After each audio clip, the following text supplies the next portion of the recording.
देखो natural number के अंदर बहुत सारे प्रॉपर्टी होते हैं, आज हम डिस्कस करने वाले हैं क्लोजर प्रॉपर्टी और कम्यूटेटिव प्रॉपर्टी। ओके, तो देखो सबसे पहले एडिशन। अगर मैं 2 नेचुरल नंबर को ऐड कर रहा हूँ तो हमेशा मेरा आंसर नेचुरल नंबर आना चाहिए। ठीक है, 2 भी मेरा नेचुरल नंबर है, 3 भी मेरा नेचुरल नंबर है, आंसर 5 भी मेरा नेचुरल नंबर है।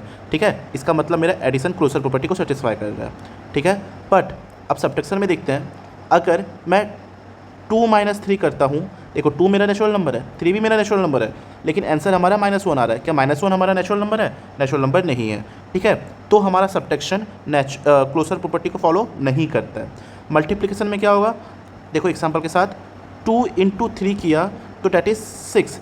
2 मेरा नेचुरल नंबर है, 3 मेरा नेचुरल नंबर है और 6 भी मेरा नेचुरल नंबर है। इसका मतलब क्या है कि ये मल्टीप्लिकेशन को फॉलो कर रहा है। ठीक है ना, हमने 2 नेचुरल नंबर का मल्टीपल किया, आंसर भी हमारा नेचुरल नंबर आया। अब हम डिवीजन में देखते हैं, जब मैं 2 / 3 करूँगा तो आंसर हमारा 0.66 आएगा। देखो 2 नेचुरल नंबर है, 3 नेचुरल नंबर है, पर क्या 0.66 हमारा नेचुरल नंबर है? नहीं, ये तो डेसिमल है, मतलब डिवीजन हमारा क्लोजर प्रॉपर्टी को फॉलो नहीं करता है। ओके, नेचुरल नंबर क्या होता है? जो 1 से स्टार्ट होता है और चलते जाता है, 1 2 3 एंड सो ऑन चलते जाता है ना। अब कम्यूटेटिव प्रॉपर्टी क्या होता है? जब हम 2 नेचुरल नंबर को प्लस करेंगे, फॉर सपोज n1 + n2, तो जितना आंसर आएगा उतना ही आंसर आना चाहिए n2 + n1 करने पे। ओके, सब्ट्रैक्शन के केस में n1 - n2 करने पर जितना आंसर आएगा n2 - n1 करने पे भी उतना ही आंसर आना चाहिए। मल्टीप्लिकेशन n1 × n2 जितना आंसर आएगा उतना ही आंसर n2 × n1 करने पे भी आना चाहिए।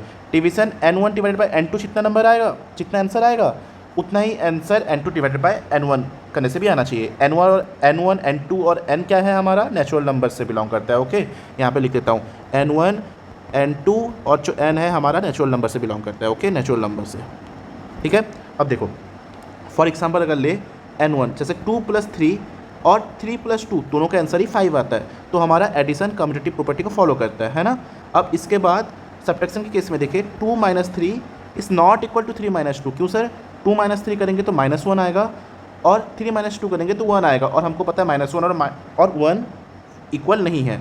इसका मतलब सब्ट्रैक्शन हमारा कम्यूटेटिव प्रॉपर्टी को फॉलो नहीं करता है। देखो अगर मुझे दिखाना है कि कुछ भी चीज़ फॉलो नहीं कर रहा है तो उसको हम गलत प्रूफ करेंगे, और गलत सिर्फ एक एग्जांपल देके कर दोगे ना तो वो साबित हो जाता है कि वो चीज़ उसको फॉलो नहीं कर रहा है। ठीक है ना, तो हमको बस एक एग्जांपल दिखाना होता है जो कि हम यहाँ पे दिखा रहे हैं। ओके, अब चलो मल्टीप्लिकेशन की तरफ बढ़ते हैं। मल्टीप्लिकेशन में क्या होगा, अगर हम देखें 2 × 3 किया और 3 × 2 किया, दोनों का आंसर ही 6 आएगा। इसका मतलब मल्टीप्लिकेशन हमारा कम्यूटेटिव प्रॉपर्टी को फॉलो करता है। ओके, अब डिवीजन के केस में अगर बात करें तो 2 / 3 इज़ नॉट इक्वल टू 3 / 2 है ना, ये 0.66 आ जाएगा जो कि, और यहाँ पे आंसर 1.5 आएगा, और हमको पता है 0.66 इज़ नॉट इक्वल टू 1.5। इसका मतलब डिवीजन भी हमारा कम्यूटेटिव प्रॉपर्टी को फॉलो नहीं करता है।